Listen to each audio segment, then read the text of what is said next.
রাসূলিল্লাহ আম্মা বাদ।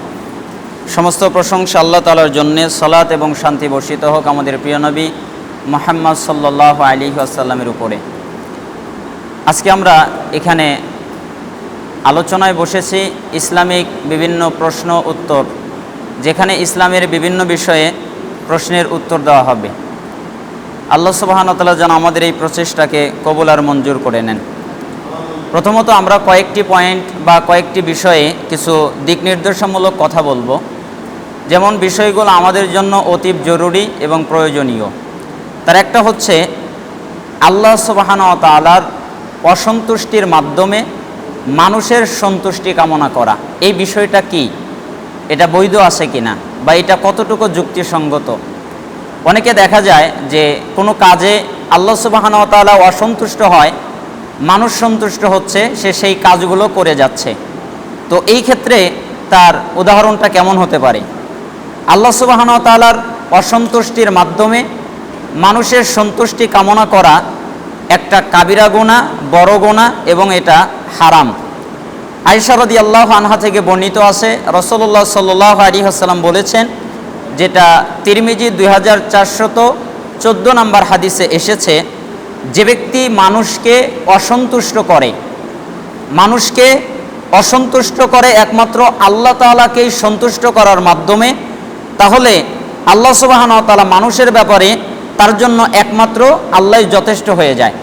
অর্থাৎ যে আল্লাহকে সন্তুষ্ট করে, মানুষকে অসন্তুষ্ট করে, আল্লাহকে সন্তুষ্ট করতে গিয়ে মানুষ অসন্তুষ্ট হয়ে যায়, তাহলে এই ক্ষেত্রে আল্লাহ সুবহানাহু ওয়া তাআলা যথেষ্ট হয়ে যান। আবার রাসূলুল্লাহ সাল্লাল্লাহু আলাইহি ওয়াসাল্লাম বলছেন, আর যে ব্যক্তি আল্লাহ তাআলাকে অসন্তুষ্ট করে মানুষকে সন্তুষ্ট করার মাধ্যমে, আল্লাহ সুবহানাহু ওয়া তাআলা তাকে মানুষের হাতে ছেড়ে দেন, আর তিনি তার কোনো ধরনের সহযোগিতা করেন না। অর্থাৎ যারা মানুষকেই সন্তুষ্ট করে, আল্লাহ সুবহানাহু ওয়া তাআলাকে সন্তুষ্ট করার পরিবর্তে তাদেরকে আল্লাহ সুবহানাহু ওয়া তাআলা তাদের কোনো রকমের সহযোগিতা করে না, যেটা আমরা তিরমিজি 2414 নম্বর হাদিস দ্বারা বুঝতে পারলাম। এখন এই ক্ষেত্রে আমাদের অনেক কথা হতে পারে। যেমন দেখা যাচ্ছে যে আমাদের সমাজে অনেক এখন একটা চলছে, যেমন এখন পূজা শুরু হচ্ছে। দেখা যাচ্ছে যে অনেক মানুষ বা যুবকেরা পূজায় অংশগ্রহণ করবে, পূজায় যাবে, অথচ পূজায় অংশগ্রহণ করা, সেখানে যাওয়া মুসলিমদের জন্য হারাম। আর যদি কেউ সেখানে যায়, যদি খুশি হয় অথবা আনন্দ প্রকাশ করে, তাহলে তার ঈমান ভেঙে যাবে এবং সে ইসলাম থেকে ছিটকে পড়ে যাবে। এই জন্য পূজা পার্বণ বা এই সমস্ত অনুষ্ঠানে যাওয়াটা মুসলিমদের জন্য যুক্তিসঙ্গত নয় এবং বৈধ নয়, জায়েজ নয়।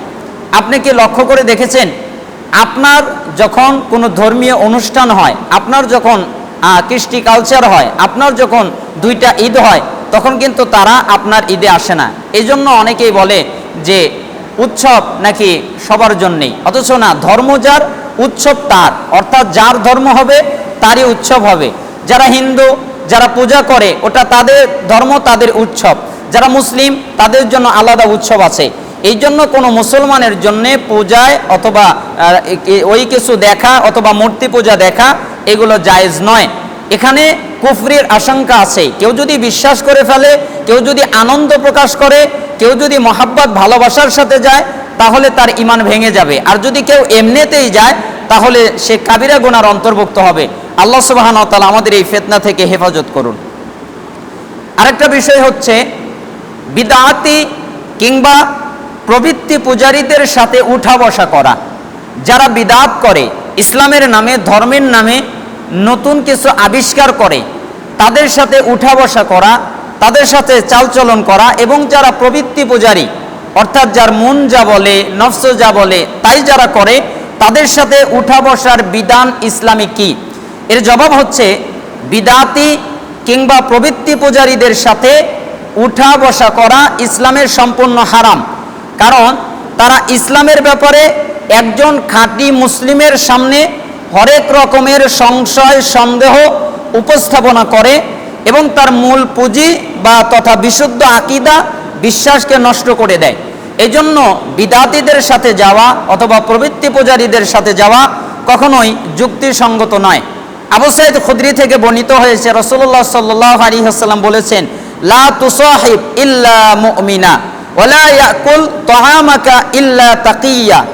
খাঁটি মুমিনই যেন তোমার একমাত্র সঙ্গী হয়, অর্থাৎ তোমার যদি কেউ বন্ধু হয়, তোমার যদি কেউ সঙ্গী হয়, তাহলে সে যেন খাঁটি মুমিন হয়। আর একমাত্র পরহেজগার ব্যক্তি যেন তোমার খাবার খায়, অর্থাৎ তোমার যারা খাবার খাবে তারা যেন পরহেজগার ব্যক্তি হয়, যেটা আবু দাউদের 4832 নম্বর হাদিস। তাহলে এই হাদিস দ্বারা বোঝা যায় যে বিদআতি অথবা প্রবৃত্তি পূজারীদের সাথে উঠা বসা করা যাবে না। আমরা সালাফদের থেকে আরও কিছু কওল জেনে নিই। যেমন আব্দুল্লাহ বিন আব্বাস রাদিয়াল্লাহু আনহু থেকে বর্ণিত হয়েছে, তিনি বলেন, লা তুজালিস আহলাল আহওয়া ফা ইন্না মাজালাসা তাহুম মুমরিদাতান লিল কলবি। তোমরা প্রবৃত্তি পূজারীদের সাথে বা তাদের পাশে তাদের কাছে বসো না, কারণ তাদের সাথে যদি উঠা বসা করো তাহলে তোমাদের অন্তর রোগাক্রান্ত হয়ে যাবে, তোমাদের অন্তরে রোগ হয়ে যাবে তোমরা যদি বিদআতীদের সাথে অথবা প্রবৃত্তি পূজারীদের সাথে উঠা বসা করো। যেমন ফুজাইল বিন ইয়াস রাহিমাহুল্লাহ উনি বলছেন, সাহিবু বিদআতিন লা তা'মানহু আলা দীনিক ওয়ালা তুশাবিরহু ফি আমরিক ওয়ালা তাজলিস ইলাইহি ওয়ামান জালাসা ইলা সাহিবি বিদআতিন আও রাকাহুল্লাহুল আমা। তোমরা ধর্ম, তোমার যেই ধর্মকর্ম অর্থাৎ তোমার যে ইবাদত, তোমার যে ইসলাম, এই ধর্মকর্ম একজন বিদআতির হাতে কখনোই নিরাপদ নয়। সুতরাং তোমরা কোনো ব্যাপারে তার সামান্য পরামর্শটুকু গ্রহণ করবে না। যে বিদআতি তার কোনো পরামর্শ গ্রহণ করবে না, এমনকি তার নিকটে, যে বিদআতি তার নিকটে কখনো বসবে না। কারণ যে ব্যক্তি কোনো বিদআতির নিকটে বসলো সে অচিরেই তার অন্তর্দৃষ্টি হারিয়ে ফেললো। যারা বিদআতিদের সাথে বসে তাদের অন্তরের দৃষ্টির স্বচ্ছতা হারিয়ে যায়। যেমন মুসলিম বিন ইয়াসার রাহিমাহুল্লাহ বলেন যে কোনো বিদআতিকে তোমরা কখনো তোমাদের কানের কাছে ঘেঁষতে দিবা না, তোমাদের কাছাকাছি ঘেঁষতে দিবা না, কারণ সে তখন তোমার কানে এমন কিছু ঢুকিয়ে দেবে যার কখনো তোমার অন্তর থেকে বের হবে না। তাই তোমরা কোনো বিদআতির সাথে ওঠা বসা করবে না। এমনকি আরেকজন সালাফ মুফাজ্জাল বিন মুহালহাল তিনি বর্ণিত, তিনি বলছেন, যদি কোনো বিদআতির নিকটে বসলেই সে তোমার সাথে কথা আলোচনা করে তাহলে তুমি তার ব্যাপারে সতর্ক থাকবে এবং তার থেকে দূরে সরে যেতে পারবে। কিন্তু সে তো তা করছে না, বরং সে সর্বপ্রথম সুন্নাতের কিছু হাদিস শোনাবে, অতঃপর তার বিদআত তোমার নিকটে সাপ্লাই দিবে, তখন তা তোমার অন্তরের সাথে গেঁথে যাবে, যা তোমার অন্তর থেকে কখনো বের করার সুযোগ তুমি পাবে না। বর্তমান বিশ্বের এই যে বর্ণনাগুলো বললাম সেটা ইবানা নামক কিতাবের ভিতরে দ্বিতীয় খণ্ডে এসেছে। যেমন ইবানা কিতাবের দ্বিতীয় খণ্ডের 440 পৃষ্ঠা, 442 পৃষ্ঠা, 459 পৃষ্ঠা, 444 পৃষ্ঠায় এসেছে। এবং ফুজাইল বিন ইয়াস রাহিমাহুল্লাহ বর্ণিত, তিনি বলেন, ইত্তাবি তুরুকাল হুদা, একমাত্র হিদায়েতের পথ অনুসরণ করো। এই পথের লোক সংখ্যা কম হলেও তাতে তোমার কোনো অসুবিধা নাই, এবং ভ্রষ্টতার পথ থেকে বহু দূরে অবস্থান করো। সে পথের লোক সংখ্যা বেশি হলেও তুমি তাতে ধোঁকা খেও না। আল ইতিসাম কিতাবের ভিতরে এই বর্ণনাটি এসেছে। তাহলে আমরা এতগুলো বর্ণনা দ্বারা বুঝতে পারলাম কোনো বিদআতির সাথে কখনো উঠা বসা করা যাবে না, কোনো বিদআতির সাথে তাদেরকে সহযোগিতা করা যাবে না, কোনো বিদআতির কথা গ্রহণ করা যাবে না, তাহলে আমাদের দিনটা ত্রুটিপূর্ণ হয়ে যাবে। আল্লাহ সুবহানাহু ওয়া তাআলা যেন আমাদেরকে বিদআত থেকে এবং বিদআতীদের থেকে হেফাজত করেন। আরেকটা কথা হচ্ছে যে জনসম্মুখে বুজুর্গ দেখিয়ে ভিতরে ভিতরে হারাম কাজ করা, অর্থাৎ অনেকেই মানুষের সামনে জনসম্মুখে অনেক ভালো ভালো কাজ করে, কিন্তু দেখা যায় সে যখন একাকী থাকে অথবা সে যখন আড়ালে থাকে, কেউ তার সামনে থাকে না, তখন সে গুনাহের কাজ করে। এইটা কতটুকু যুক্তিসঙ্গত, কতটুকু বৈধতা আছে? আমরা বলতে পারি যে মানুষের সামনে বুজুর্গি ভাব দেখিয়ে, মানুষের সামনে ভালো ভাব দেখিয়ে, আর গোপনে যখন সে একাকী হয় তখন সে হারাম কাজ করবে, এটা হচ্ছে একটা কাবিরা গুনাহ। সাওবান থেকে বর্ণিত হয়েছে, নবী সাল্লাল্লাহু আলাইহি ওয়াসাল্লাম বলেছেন, ইবনে মাজার 4321 নম্বর হাদিস, যে তিনি বলছেন যে আমার উম্মতের মধ্যে এমন কিছু সম্প্রদায়কে আমি চিনি যারা কিয়ামতের দিন তিহামা পাহাড়ের ন্যায় শুভ্র পরিচ্ছন্ন অনেকগুলো নেকি নিয়ে মহান আল্লাহর সামনে উপস্থিত হবে। তখন আল্লাহ তাআলা ওই নেকিগুলোকে ধূলিকণার ন্যায় উড়িয়ে দেবেন। সাহাবান বললেন, হে আল্লাহর রাসূল, আপনি আমাদেরকে তাদের বর্ণনা দিন, তাদের ব্যাপারটি আমাদেরকে সুস্পষ্ট বলুন, তাহলে তারা কারা, তাহলে আমরা না জেনে তাদের অন্তর্ভুক্ত হব না। তখন রাসূলুল্লাহ সাল্লাল্লাহু আলাইহি সাল্লাম বললেন, তারা তোমাদেরই মুসলিম ভাই, দেখতে শুনতে তোমাদের মতোই মানুষ, অর্থাৎ তোমরা যেমন মুসলিম তারাও মুসলিম, দেখতে তোমাদের মতোই তারা মানুষ, তারাও তাহাজ্জুদ পড়ে যেমনিভাবে তোমরা তাহাজ্জুদ পড়ো। তবে তারা এমন এক সম্প্রদায়, যখন তারা নির্জনে যায় তখন তারা হারাম কাজে লিপ্ত হয়, অর্থাৎ যখন গোপনে থাকে তখন তারা হারাম কাজ করে আর মানুষের সামনে ভালো সাজার চেষ্টা করে।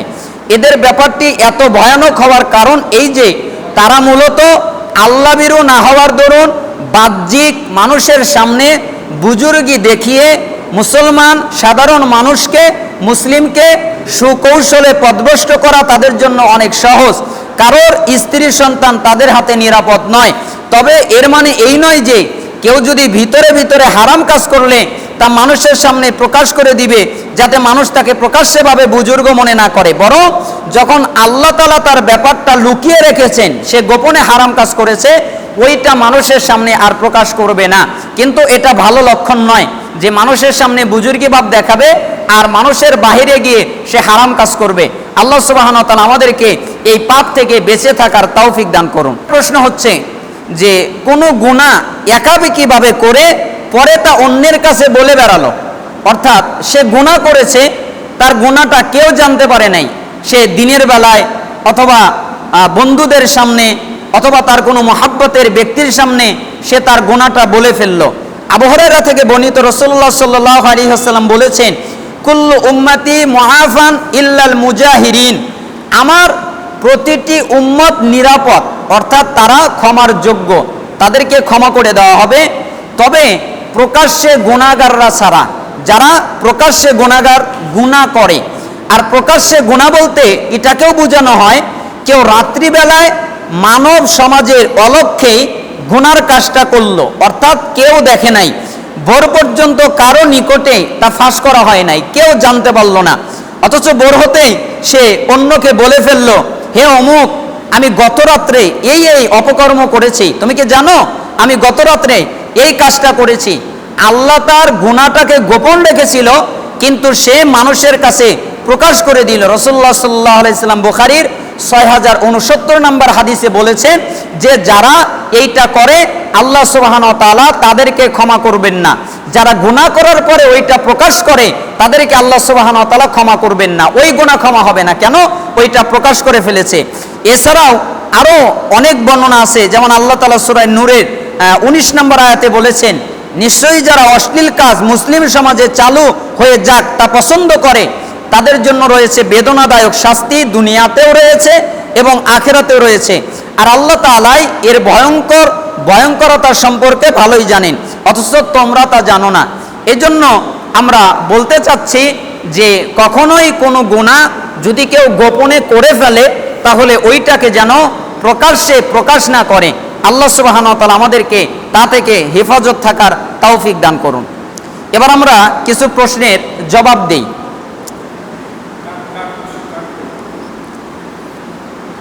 এখানে প্রশ্ন করা হয়েছে যে ইমাম আবু হানিফা রাহিমাহুল্লাহ না, শিরা ঈদ হচ্ছে ঈদে মিলাদুন নবী, আপনি বিদাত বলছেন কেন? শোনেন, বিদাত হচ্ছে ওই জিনিস যেটা নেকি মনে করে করা হয়, অথচ শরীয়তে তার কোনো দলিল নাই।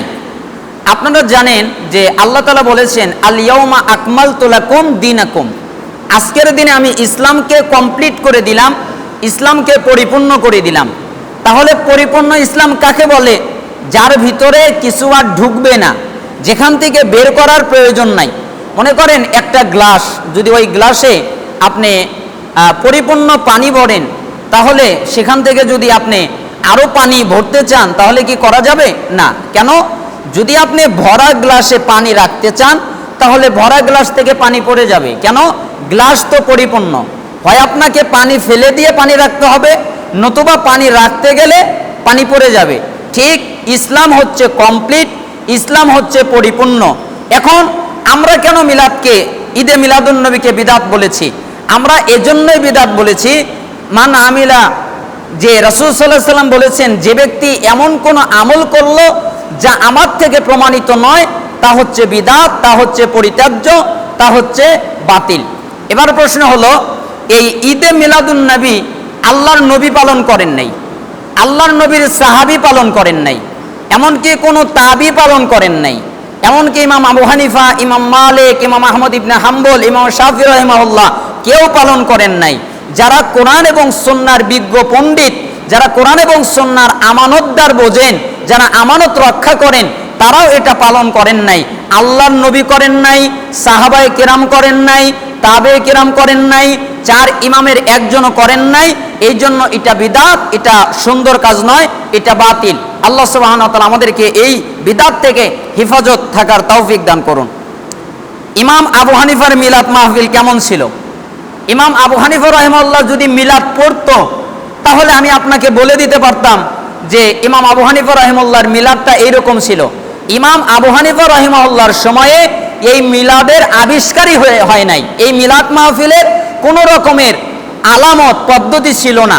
এই জন্য ইমাম আবু হানিফা রাহিমাহুল্লাহর মিলাদ কেমন ছিল, এক কথায় ইমাম আবু হানিফা রাহিমাহুল্লাহর সময় মিলাদই ছিল না। এই জন্য আমরা বলতে পারছি না কেমন ছিল, কারণ তার সময় তো মিলাদই ছিল না। বর্তমান সময়ে দেখা যাচ্ছে মেয়ে হিজাব নিকাবের পরিবর্তে মুখে মাস্ক ব্যবহার করছে, তাহলে কি পর্দা হবে? দেখেন, এটা সুন্দর পর্দা নয়। আপনি যখন মাস্ক ব্যবহার করবেন তখন ওই মাস্কের কারণে এই পাশে গালগুলো দেখা যায়, শুভ্রতা বোঝা যায়। এই জন্য সবচেয়ে উত্তম হচ্ছে, এবার এখানে দুইটা ইখতিলাফ ঘটেছে। কেউ কেউ বলেছেন যে মেয়েদের জন্য মুখ খোলা রাখা জায়েজ আছে, তাদের কাছে মাস্ক পরিধান করা জায়েজ আছে, বৈধতা আছে। কিন্তু বিশুদ্ধ কথা হচ্ছে মাস্ক ব্যবহার করবে না, তারা কালো কাপড় দিয়ে তাদের চেহারার উপর দিয়ে ঢেকে দিবে পরিপূর্ণভাবে। আল্লাহ সুবহানাহু ওয়া তাআলা যেন আমাদের মা বোনকে সুন্দরভাবে পর্দা করার তৌফিক দান করেন। আসসালামু আলাইকুম। ওয়ালাইকুম আসসালাম। আপনি নাকি আগে হানাফি ছিলেন, কিভাবে সহিহ আকীদায় আসলেন বিস্তারিত জানাবেন। জি, আমি আগে হানাফি ছিলাম, জাল হানাফি, এখন আমি হয়েছি সহিহ হানাফি। কেন? ইমাম আবু হানিফা রাহিমাহুল্লাহ বলছেন, ইযা সাহহাল হাদিস ফাহুয়া মাযহাবি, যখন সহিহ হাদিস প্রমাণিত হবে ওইটাই আমার মাযহাব। তাহলে সহিহ হাদিস হচ্ছে ইমাম আবু হানিফার মাযহাব, তাহলে সহিহ বুখারী ইমাম আবু হানিফার মাযহাব, সহিহ মুসলিম ইমাম আবু হানিফার মাযহাব, পৃথিবীতে যত সহিহ হাদিস আছে সব ইমাম আবু হানিফার মাযহাব। আর যঈফ জাল হাদিস ওটা ইমাম আবু হানিফার মাযহাব নয়। এই জন্য আমি এখন আরো পাক্কা হানাফি। ইমাম আবু হানিফা আরো বলেছেন, ইজা কুলতু কওলা ইখালাফু কিতাবাল্লাহ খাবরা রাসূল সাল্লাল্লাহু আলাইহি ওয়াসাল্লাম ফাতরুকু কওলি, আমি যদি কোনো কথা বলি ওই কথা যদি আল্লাহর বিরুদ্ধে যায়, ওই কথা যদি রাসূলের বিরুদ্ধে যায়, তাহলে তোমরা আমার ওই কথাকে দেওয়ালে ছুঁড়ে ফেলো। এই জন্য ইমাম আবু হানিফার কোনো কথা যদি আল্লাহ রাসূলের বিরুদ্ধে পড়ে যায় তাহলে আমরা ওই কথাটাকে ফেলে দেই। ইমাম আবু হানিফাকেই তো মানলাম। উনি কি বলেছেন? যখন আমার কথা কোরআন হাদিসের বিরুদ্ধে যাবে তাহলে তোমরা ফেলে দাও। তাহলে আমরা যদি ফেলে না দেই তাহলে তো ইমাম আবু হানিফাকে মানলাম না। তাহলে মানলাম কখন? যখন কথাটাকে ফেলে দিলাম, কোরআন হাদিসকে মানলাম, তখন ইমাম আবু হানিফাকে মানা হলো। এই জন্য আমি এখন সহিহ হানাফি। ইমাম আবু হানিফা বলেছেন যে কেউ যদি বলে আল্লাহ নিরাকার, বা কেউ যদি বলে আল্লাহ কোথায় তা আমি জানি না, অথবা কেউ যদি বলে আল্লাহ আরশে আছে, আরশ কোথায় তাও যে আমি জানি না, ইমাম আবু হানিফা রাহিমাহুল্লাহ বলেছেন ফাহুয়া কাফিরুন, তাহলে ওই ব্যক্তি কাফের। অথচ অনেকেই হানাফি দাবি করে কিন্তু তারপরেও বলে যে আল্লাহ নিরাকার, আল্লাহর কোনো অস্তিত্ব নাই। এটা সম্পূর্ণ ইমাম আবু হানিফার আকীদার বিরুদ্ধে। মানুষ মৃত্যুবরণ করার পর এই খবর কি প্রচার করা যাবে? যেমন আমাদের দেশে কেউ মারা গেলে বিভিন্ন জায়গায় মাইকিং করা হয়, আবার মসজিদের মাইকেও বলতে হয় এইটার সঠিকটা জানাবেন। মানুষ যখন মারা যায় আসলে মাইকটা হচ্ছে আজানের জন্যে, আহ্বান করার জন্যে। তো কোনো সালাফদের থেকে বর্ণিত নাই যে তারা মাইক দ্বারা আহ্বান করত। এবার আপনি প্রশ্ন করবেন তাদের সময় তো মাইক ছিল না, কিন্তু তাদের সময় এমন কোনো যন্ত্রের তারা ব্যবহার করেন নাই যার দ্বারা আওয়াজটাকে অনেক দূরে পৌঁছানো যায়। এই জন্য মাইক দিয়ে ডাকাডাকি করা উচিত নয়। কেউ কেউ বলেছেন যদি মানুষের এরকম হয় যে জানাজার খবরটা জানতে পারছে না, তাহলে আলাদা মাইক দিয়ে একবার যদি বলে দেয় যে অমুক সময় অমুক ব্যক্তির ওই জায়গায় জানাজা হবে, তাহলে এতটুকু বৈধতা আছে। কেউ কেউ এতটুকুকে বৈধতা দিয়েছেন, কিন্তু মাইক নিয়ে রাস্তাঘাটে ঘোরা, তারপরে এলাকা ঘোরা, মসজিদের মাইক দিয়ে বারবার প্রচার করা, এটা বিদআত, এটা করা যাবে না। রোজা রেখে মনে ভুলে কিছু খাওয়ার সময় যদি গলায় খাবার আটকে যায় আর সেই পানি খেতে হয়, পানি খাওয়ার সময় মনে হলো আমি রোজা, তখন করণীয় কি? আল্লাহ তাআলা বলছেন লা ইউকাল্লিফুল্লাহু নাফসান ইল্লা উসাহা। আল্লাহ তাআলা কাউকে তার সাধ্যের উপরে চাপিয়ে দেয় না। এবার যদি আপনার গলায়, যেমন আপনার মনে নেই, ভুলে কিছু পান করে ফেলেছেন, আটকে গেছে গলায়, ওইটা পানি ছাড়া যাবে না, তখন আপনার মনে পড়ে গেছে যে আপনি তো সিয়াম আছেন, কিন্তু আপনাকে পানিটা খেতে হবে। ওই জীবন বাঁচানোর ক্ষেত্রে আপনি যদি পানিটা খান তাহলে আপনি সিয়াম আদায় করবেন। আপনার সিয়ামটা কেউ কেউ বলেছেন হয়ে গেছে, তবে সবচেয়ে উত্তম উচিতটা হচ্ছে যেহেতু আপনি জানার পরে পানি খেলেন, তাহলে পরবর্তীতে আর একটা কাজা করে দেওয়া। বেনামাজির কাছ থেকে জারফুক নেওয়া যাবে কিনা? এখন বেনামাজি যদি কোরআনের আয়াত দিয়ে জারফুক দেয় তাহলে তা নেওয়া জায়েজ আছে, কিন্তু বেনামাজি কি দিয়ে যে যাবে তা তো জানা নেই। যদি কোরআন সুন্নাহ ছাড়া আগে জেনে নেবেন সে কি দিয়ে দেয়, বৈধতা আছে। অনেকের শরীরের কোনো অঙ্গ কেটে বা ভেঙে গেলে পায়ে চুল দিয়ে কড়ি বেঁধে দেয়, এটা দেওয়া যাবে কি? এটা দেওয়া শিরক। যদি আপনার শরীরের কোনো অঙ্গ ভেঙে যায় অথবা অঙ্গ ফেটে যায় তাহলে ওইটা বৈধতা আছে। গাছ, কেমন গাছ? যেই গাছটা বেটে দেওয়া হয়েছে তার রস বের হচ্ছে। কি বের হচ্ছে? রস বের হচ্ছে। ওই রসটা ব্যবহার করার জন্য ওই জায়গায় লাগানো জায়েজ আছে। যেই গাছ উপকারী তার রস বের হচ্ছে, ওইটা বৈধ। তাছাড়া শুকনো গাছ নেওয়া অথবা কড়ি বাঁধা অথবা চুল বাঁধা অথবা আরও কিছু বাঁধা, এটা জায়েজ নয়। ডাক্তারদের কাছে যাবে, তারা তার চিকিৎসা করবে। বর্তমানে মাথার চুল কাটার সময় দেখা যায় যুবক ভাইরা পিছনের তুলনায় সামনে কিছুটা বড় রাখে, তাতে কি সুন্নাত বিরোধী হবে? চুল কাটার অনেকগুলো পদ্ধতি আছে। একটা পদ্ধতি পাওয়া যায় যে অর্থাৎ সমস্ত চুলকে কামিয়ে ফেলা, কেটে ফেলা, তার মানে ন্যাড়া হওয়া। আর একটা পদ্ধতিতে জানা যায় যে চুলকে স্বাভাবিক করা, ছোট করা। তবে এইটা বেশি প্রসিদ্ধ। চতুর্দিকের চুল একই হবে, অর্থাৎ সমান হবে, যেখানে উদ্ভট কোনো থাকবে না। আর একটা হচ্ছে বাবরি রাখা, অর্থাৎ যে রাসূল সাল্লাল্লাহু আলাইহি সাল্লাম যেভাবে বাবরি রাখতেন ওই পদ্ধতিতে বাবরি রাখা জায়েজ আছে। উদ্ভট কাটিং দেওয়া বা অমুসলিমদের মতো পদ্ধতি করা বা তারকাদের মতো পদ্ধতি করা, এটা তাদেরকে পছন্দ করা, ইহুদি খ্রিস্টানদের সাথে শামিল হওয়ার শামিল। এই জন্য এই কাজ করবেন না, এটা হারাম এবং কাবিরা গুনাহ। সফরের কি নির্দিষ্ট দূরত্ব আছে? কতটুকু গেলে আমি বুঝবো যে এইটা সফর?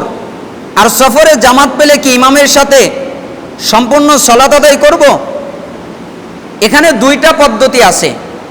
কেউ কেউ না, তিনটা পদ্ধতি আছে। একজন বলছে 48 মাইল যেতে হবে, কিন্তু 48 মাইলের বর্ণনা সঠিক নয়, এটা সহি নয়। আরেকজন বলছে যে যখন বাড়ির থেকে বের হবে তখনই সে মানে সফরের নিয়তে যখন বের হবে তখনই থেকেই সে কসরের সালাত আদায় করতে পারবে। আরেকজন বলেছেন যে 3 ফারসাখ পরিমাণ যদি কেউ যায়, এখানে বোঝা যায় 3 ফারসাখ যদি নেওয়া হয় 9 কিলোমিটার। যদি 9 কিলোমিটারের কেউ বেশি যায় তাহলে তারা কসর করবে। তবে সে নিরাপদ হচ্ছে আপনি যখন সফরের নিয়তে বের হয়েছেন তখন আপনি কসর করবেন যদি আপনার 10 কিলোমিটারের বেশি হয়ে থাকে। আর যদি আপনি ইমামের পিছনে সলাত আদায় করেন তাহলে আপনি পরিপূর্ণ সলাত আদায় করবেন, 4 রাকাত সলাত আদায় করবেন। আর যদি আপনি ইমাম হন অথবা একাকী সলাত আদায় করেন তাহলে 2 রাকাত সলাত আদায় করবেন। আপনি যদি ইমাম হন অথবা একাকী আদায় করেন তাহলে 2 রাকাত আদায় করবেন। আর আপনি যদি মুসল্লি হন, ইমামের পিছনে সলাত আদায় করেন তাহলে পরিপূর্ণ 4 রাকাত সলাত আদায় করবেন। আল্লাহু আলাম, বাকিটা আল্লাহ ভালো জানেন। গ্রামের বেশিরভাগ নামাজি মা বোনদের দেখছি তারা 5 ওয়াক্ত পড়ে কিন্তু ঠিক সময় পড়ে না। আগে তাদের কাজগুলো শেষ করে তারপর নামাজ পড়ে। এই বিষয়ে ইসলাম কি পড়ে, ইসলাম কি বলে? অর্থাৎ সলাতের নির্দিষ্ট সময় আদায় করতে হবে, কারণ আল্লাহ সুবহানাহু ওয়া তাআলা নির্দিষ্ট সময়ে সলাতকে ফরজ করেছেন। আর যারা অর্থাৎ দেরি করে সলাত আদায় করে, হাদিসে তাদেরকে মুনাফিক বলা হয়েছে, অর্থাৎ তাদের ভিতরে নিফাক আছে। এই জন্য দেরি করে সলাত আদায় করা যাবে না, যখন সলাতের সময় হবে তখনই সলাত আদায় করবে। কোরআনুল কারীমে বলা হয়েছে ফাওয়াইলুল লিল মুসাল্লিন আল্লাযীনা হুম আন সালাতিহিম সাহুন আল্লাযীনা হুম ইউরাউন ওয়া ইয়ামনাউনাল মাউন। আল্লাহ সুবহানাহু ওয়া তাআলা বলছেন ওই মুসল্লিদের জন্য আপনি পিছনে ফেলে অর্থাৎ সময় মতো সলাত আদায় করছেন না, তার মানে আপনি সলাতে অমনোযোগী নয়। ওই আয়াত দ্বারা বোঝা যায় এ কারণে জাহান্নাম ভোগ করতে হবে। এই জন্য আপনি সময় মতো সলাত আদায় করবেন। আল্লাহ সুবহানাহু ওয়া তাআলা আপনাকে সেই তৌফিক দান করুন। আমরা জানি যে অন্যের সমালোচনা করা পাপ, কিন্তু কেউ যদি কারো সম্পর্কে জানতে আসে আর সে যদি খারাপ মানুষ হয় তখন তার বিষয়ে কি বলা ঠিক হবে? যেমন বিয়ের সময় অনেকে ছেলে মেয়ের সম্পর্কে জানতে চায় তারা কেমন, আবার কাউকে সাবধান করতে কি বলতে পারি যে এর সাথে মিশো না, এই ছেলে মেয়ে এই রকমের খারাপ, এইগুলো কি গীবত হবে? যদি আপনার নিয়তে থাকে, ভালো করে বুঝবেন, যদি আপনার নিয়তে থাকে তাকে খাটো করা, তাকে ছোট করা, তাকে অপমান করা, তাহলে তা গীবত হবে। কিন্তু যদি আপনার নিয়তে তাকে খাটো করা না হয়, তাকে ছোট করা না হয়, এইটা যদি না থাকে, আপনি মানুষকে সতর্ক করার জন্যে অথবা একটা মেয়ে যেন খারাপ স্বামী না পায় এটা সতর্ক করার জন্যে, অথবা মেয়েটা খারাপ সে যেন তার ভালো একটা ছেলের সাথে সম্পর্ক না হয়ে ছেলেটাকে নষ্ট না করে এইটার জন্যে, অথবা কোনো সন্তানদেরকে অথবা কোনো ছেলেকে খারাপদের কাছ থেকে দূরে রাখার জন্যে যদি আপনি বলেন, তাদেরকে সতর্ক করেন, তাহলে ইনশাআল্লাহ এটা গীবত হবে না। আল্লাহু আলাম। আমি ফরজ সালাতের পর দলীয় মোনাজাত করি না, কিন্তু আমি যে মসজিদে সালাত আদায় করি সেখানে দলীয় মোনাজাত হয়। অনেক সময় মুয়াজ্জিন না থাকলে আমাকে সালাত পড়াতে হয়, তাই বাধ্য হয়ে আমিও দলীয় মোনাজাত করাই। ইসলামের দৃষ্টিতে এই আমার ভুল নাকি ঠিক? না করলে বিভ্রান্ত সৃষ্টি হবে। জি, আপনি যদি ফরজ সালাতের পরে মোনাজাত করার সম্পূর্ণ বিদআত। কেন? আল্লাহর নবী করেন নাই, আল্লাহর নবীর সাহাবী করেন নাই, তাবি করেন নাই, কোরআনে বর্ণিত হয় নাই, হাদিসে বর্ণিত হয় নাই, আল্লাহর নবীর সম্মিলিত মোনাজাত করতে বলেন নাই, এই জন্য এটা বিদআত। তাহলে বিদআতের সাথে কখনো আপোষ করা যাবে না। আপনার জন্য উচিত হচ্ছে, প্রথম উচিত হচ্ছে আপনি যদি সালাত আদায় করেন তাহলে আপনি মোনাজাত করতে পারবেন না, কিন্তু আপনি যদি বলেন যে ফিতনা হয় বা অনেক সমস্যা হয় তাহলে আপনি সালাত আদায় করাবেন না, তাহলে আপনি সালাত আদায় করাবেন না, অন্য কাউকে দিয়ে সালাত আদায় করাবেন। আর তারপরেও যদি কেউ নাই থাকে সালাত আদায় করাবার, আপনাকেও যদি পড়াতে হয়, তাহলে কোনো ক্ষেত্রে কোনো সময় কোনো পদ্ধতিতেই আপনাকে মুনাজাত করার জায়েজ পদ্ধতি ইসলাম দিতে পারে না। অতএব এটা বিদআত, এই বিদআত থেকে সতর্ক থাকবেন। আল্লাহ সুবহানাহু ওয়া তাআলা আমাদেরকে বিদআত থেকে হেফাজত করুন। মহিলারা পর্দা কতটুকু করবে, মুখমণ্ডল খোলা রাখার বিধান কি? এখানে ইখতিলাফ আছে, তবে সবচেয়ে উত্তম কথা হচ্ছে মহিলারা তাদের মুখ, তাদের হাত এবং তাদের পা সব কিছু পরপুরুষ থেকে ঢেকে রাখবে এবং তাদের চেহারার উপর দিয়ে জিলবাব অর্থাৎ কাপড় বা যে কোনো চাদর ছেড়ে দিবে যাতে তাদেরকে চেনা না যায়। সর্দি কাশি কাপড়ে লাগলে কাপড় কি নাপাক হয়ে যায়? জি না, সর্দি কাশি যদি কাপড়ে লেগে যায় তাহলে কাপড় নাপাক হয় না। আপনি যদি বলেন দলিল কি, রাসূলুল্লাহ সাল্লাল্লাহু আলাইহি সাল্লাম বললেন তোমরা ডান দিকে থুতু ফেলো না, ডান দিকে মালাক থাকে, তোমরা সামনের দিকেও থুতু ফেলো না।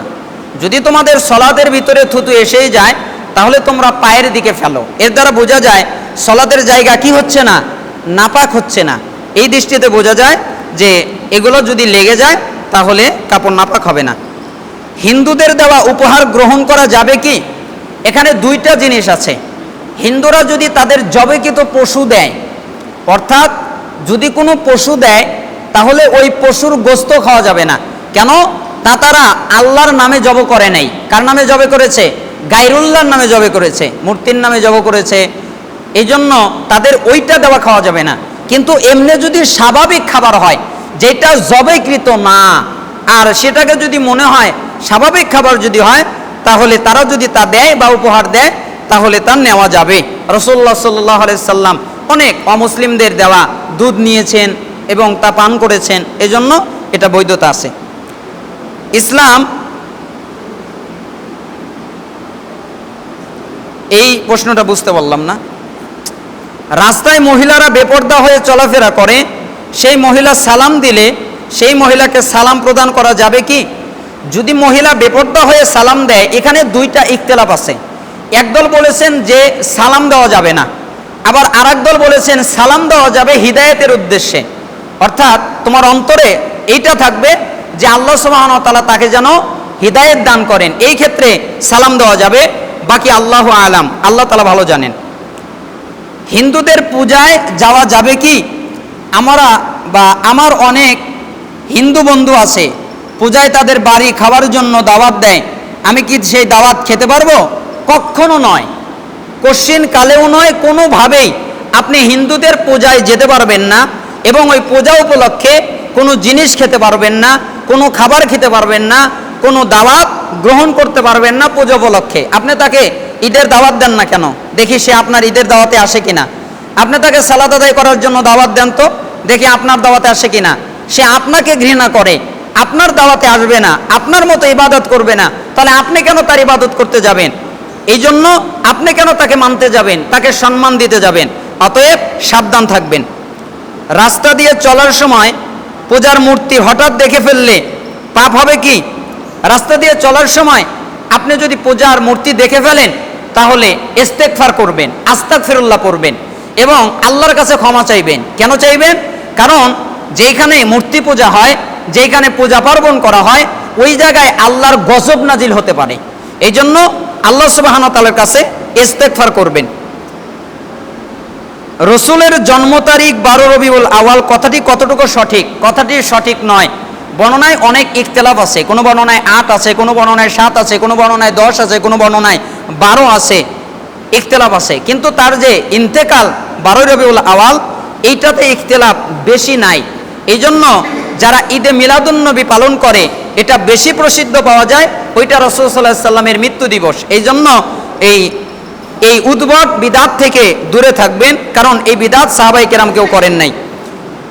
ঈদে মিলাদুন্নবী, খালাতো মামাতো ফুফতো ভাই বোনদের বিবাহ জায়েজ আছে কি? জি, খালাতো মামাতো ফুফতো ভাই বোনদের বিবাহ জায়েজ আছে। হায়েজ অবস্থায় মহিলারা মসজিদে যেতে পারবে কি? জি না, হায়েজ অবস্থায় মহিলারা মসজিদে যেতে পারবে না, মসজিদের ভিতরে প্রবেশ করতে পারবে না, কিন্তু ঈদের সালাতের খুতবায় যাবে। কারণ রাসূলুল্লাহ সাল্লাল্লাহু আলাইহি সাল্লাম বলেছেন সে যদি হায়েজগ্রস্ত হয় তাহলে যেন ঈদের খুতবায় আসে, অর্থাৎ দূর থেকে সে খুতবা শ্রবণ করবে, তারপরে চলে যাবে, সালাত আদায় করবে না। পিতার সন্তুষ্টিতে আল্লাহর সন্তুষ্টি, এই হাদিস কি সহিহ না যঈফ? পিতার সন্তুষ্টিতে আল্লাহর সন্তুষ্টি, এই হাদিস গ্রহণযোগ্য, এটা সহিহ। রাসূলুল্লাহ সাল্লাল্লাহু আলাইহি সাল্লাম কবরে জীবিত না মৃত? রাসূলুল্লাহ সাল্লাল্লাহু আলাইহি সাল্লাম মৃত। ইন্নাকা মাইয়িতু ওয়া ইন্নাহুম মাইয়িতুন, হে নবী আপনিও মারা যাবেন, তারাও মারা যাবে। এই আয়াত দ্বারা বোঝা যায় রাসূলুল্লাহ সাল্লাল্লাহু আলাইহি সাল্লাম মৃত্যুবরণ করেছেন। এবার আসি, রাসূলুল্লাহ সাল্লাল্লাহু আলাইহি সাল্লাম মৃত মানে আমাদের দুনিয়া থেকে মৃত, কিন্তু বারজাখি জিন্দিগিতে বারজাখির জগতে তিনি জীবিত। কোন জগতে জীবিত? বারজাখির জগতে জীবিত। এবার যদি আপনি বলেন যে রাসূলুল্লাহ সাল্লাল্লাহু আলাইহি সাল্লামকে দুরূদ পড়া হলে তিনি কবর থেকে জবাব দেন, রাসূল সাল্লাল্লাহু আলাইহি সাল্লাম বলেছেন কেউ যদি আমার মদিনায় আমার কাছে এসে দুরূদ পড়ে আমি তার জবাব দেই, শুনতে পাই, আর যদি দূর থেকে পড়া হয় তাহলে আমার কাছে পাঠিয়ে দেওয়া হয়। এর সঠিক ব্যাখ্যা হচ্ছে রাসূল সাল্লাল্লাহু আলাইহি সাল্লামকে তখন রূহ ফেরত দেয়, তখন তিনি তার জবাব দেন, বাকিটা আর জানি না, আল্লাহ তাআলা আর জানান নাই। নবী নূরের তৈরি নাকি মাটির তৈরি? যদি নূরের তৈরি হয় তাহলে মানুষের গর্ভে জন্ম নিয়েছিল কেন?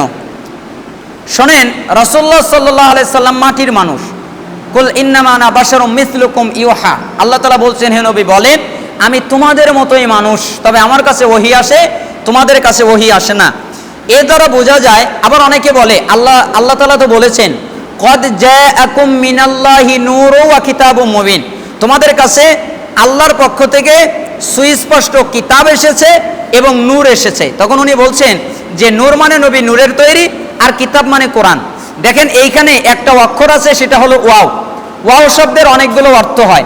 ওয়াও অর্থ এবং হয়, ওয়াও অর্থ অর্থাৎ হয়, ওয়াও অর্থ ও হয়, ওয়াও অর্থ কসম হয়।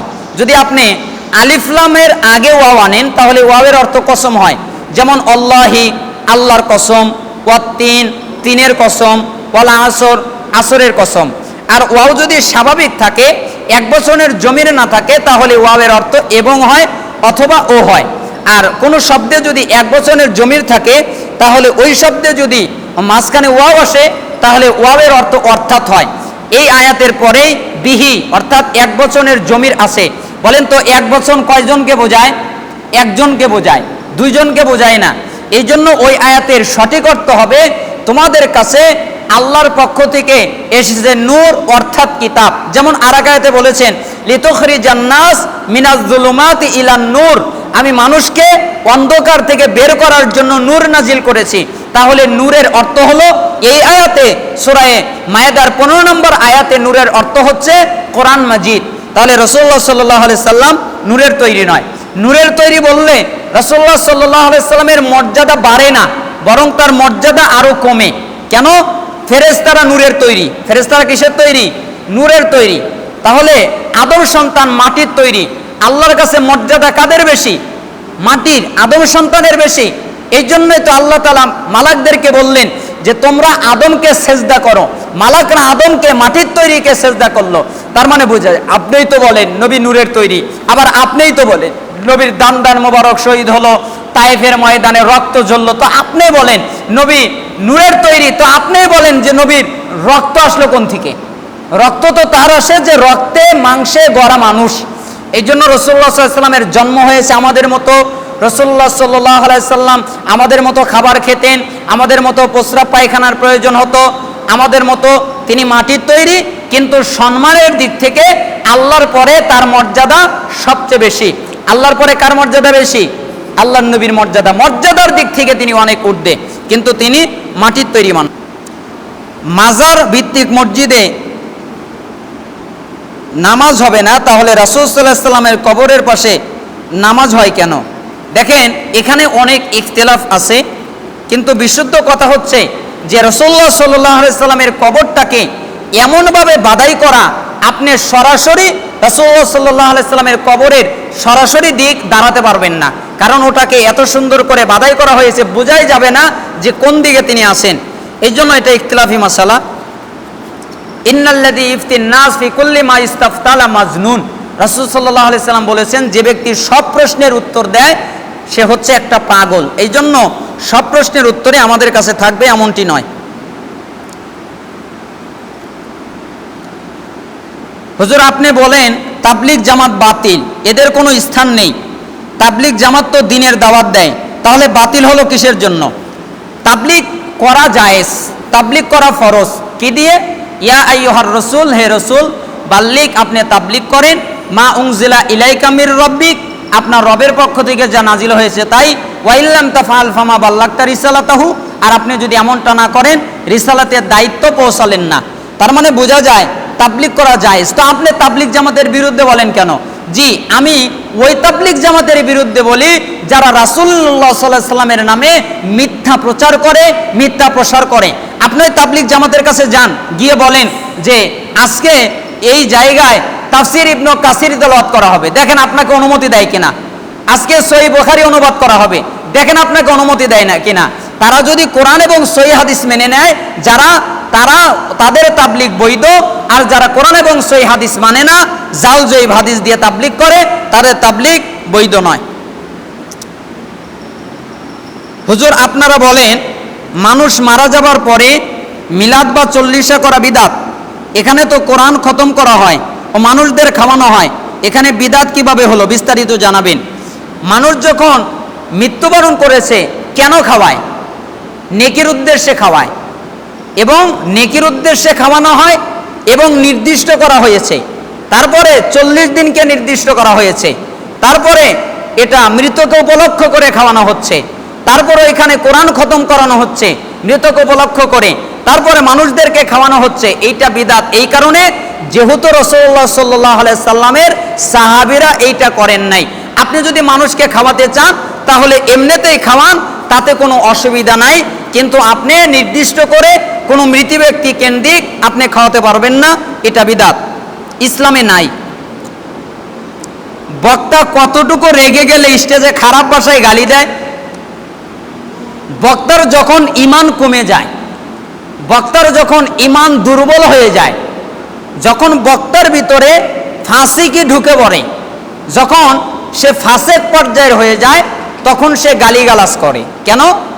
হাদিসের ভিতরে এসেছে সিবাবুল মুসলিম ফুসুক, মুসলিমকে গালিগালাজ করা হচ্ছে ফাসিকি, অর্থাৎ মুসলমানকে আরেকজন মুসলমান গালিগালাজ করতে পারবে না। এমনকি কোনো মুসলমান আরেকজন মুসলমানকে কাফের বলতে পারবে না, কোনো মুসলমান আরেকজন মুসলমানকে ফাসেক বলতে পারবে না, কোনো মুসলমান আরেকজন মুসলমানকে অশ্লীল ভাষায় কথা বলতে পারবে না। যারা বলবে তাদের ভিতরে ফাসেকি আছে। আমাদেরও তো অনেক কথাবার্তা বলা হয়, আমাদেরকেও তো অনেকে নিয়ে অট্টহাসি দেয়, আমাদেরকে নিয়ে গালাগালি করে, আমাদেরও তো মনে চায়, আমাদের মনে চায় না একটু গালি দেই, একটু তার বিরুদ্ধে কথা বলি, কিন্তু আমরা কেন বলি না? আল্লাহকে ভয় করি। কারণ গালি দেওয়া ইসলামে বৈধ নয়, গালি দেওয়া সুন্দর পদ্ধতি নয়, গালি দেওয়া মুমিনদের বৈশিষ্ট্য নয়, এটা মুনাফিকদের কাজ, এবং এটা হচ্ছে ফাসিক যারা তাদের কাজ। রাসূল সাল্লাল্লাহু আলাইহি সাল্লাম বলেছেন সিবাবুল মুসলিম ফুসুকুন, মুসলিমকে গালিগালাজ করা হচ্ছে ফাসিকি। অতএব বক্তা যখন ফাসিকিতে পড়ে যায়, বক্তার যখন জ্ঞান হারিয়ে যায়, বক্তা যখন ফাসিকে নিমজ্জিত হয়, বক্তা যখন মুনাফিকের দিকে ইঙ্গিত হয়ে যায়, বক্তার যখন ঈমান কমে যায়, তখন সে গালিগালাজ করতে পারে। কিন্তু তার ঈমান থাকা কালীন পর্যন্ত, তার ভিতরে সৌন্দর্য থাকা কালীন পর্যন্ত, তার ভিতরে শিষ্টাচার থাকা পর্যন্ত সে গালিগালাজ করতে পারে না। মিডিয়ার লোকেরা ইসলামী বক্তব্য, নানা গান, বিতর্কিত মাসালা, আল্লাহ সুবহানাহু ওয়া তাআলা আমাদেরকে বিরত থাকার তৌফিক দান করুন। যে কথা বললাম আল্লাহ সুবহানাহু ওয়া তাআলা কবুল করুন। সুবহান রাব্বিকা রাব্বিল ইজ্জাতি আম্মা ইয়াসিফুন, আসসালামুন আলাল মুরসালিন, ওয়ালহামদুলিল্লাহি রাব্বিল আলামিন। সুবহানাকা আল্লাহুম্মা বিহামদিক, আশহাদু আল্লা ইলাহা ইল্লা আনতা, আস্তাগফিরুকা ওয়া আতুবু ইলাইক। আসসালামু আলাইকুম ওয়া রাহমাতুল্লাহি ওয়া বারাকাতুহু।